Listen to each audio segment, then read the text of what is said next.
parler dans cette vidéo du problème des entorses récidivantes de la cheville.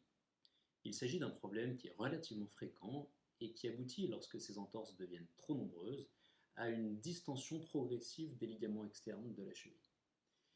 Ces lésions ligamentaires aboutissent ensuite à une laxité articulaire que l'on peut bien observer sur des clichés dits dynamiques et qui consistent à mettre le pied vers l'intérieur dans un mouvement forcé.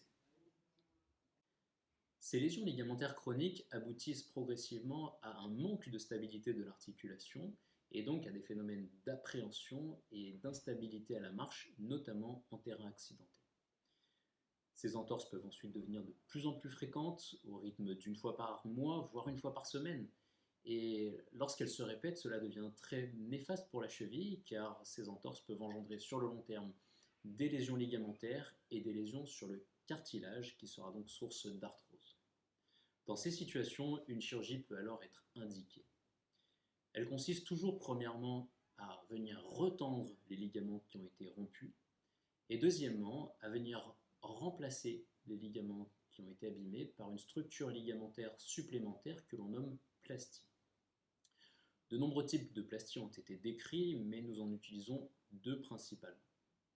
La première technique est la ligamentoplastie que l'on appelle anatomique. Elle consiste à utiliser un tendon prélevé au niveau du genou pour venir recréer les deux faisceaux ligamentaires rompus. Ce tendon est replié sur lui-même en forme de Y, puis tendu entre la malléole externe et les os du pied.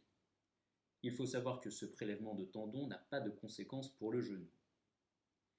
Elle est dite anatomique car elle recrée les deux ligaments tels qu'ils sont à l'origine. Son avantage principal est qu'elle permet de garder une articulation de la cheville très souple, tout en permettant d'avoir une réparation très stable et très solide. La deuxième technique que nous employons est la ligamentoplastie dite au frondiforme. Le ligament frondiforme est une poulie fibreuse sur le dos du pied qui permet au tendon extenseur des orteils de rester bien plaqué contre le squelette lorsque ce muscle se contracte.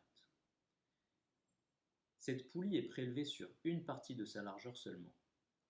Elle est laissée attachée sur le calcanéum, l'os du talon, puis fixée sur la malléole.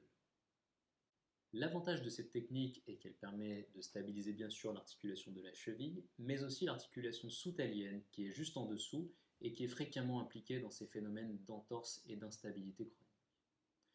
Cette chirurgie pourra se faire soit par une voie d'abord mini-invasive, d'environ 4 cm en avant de la malléole externe, soit sous arthroscopie par le biais de 4 petites incisions d'1 cm tout autour de la cheville.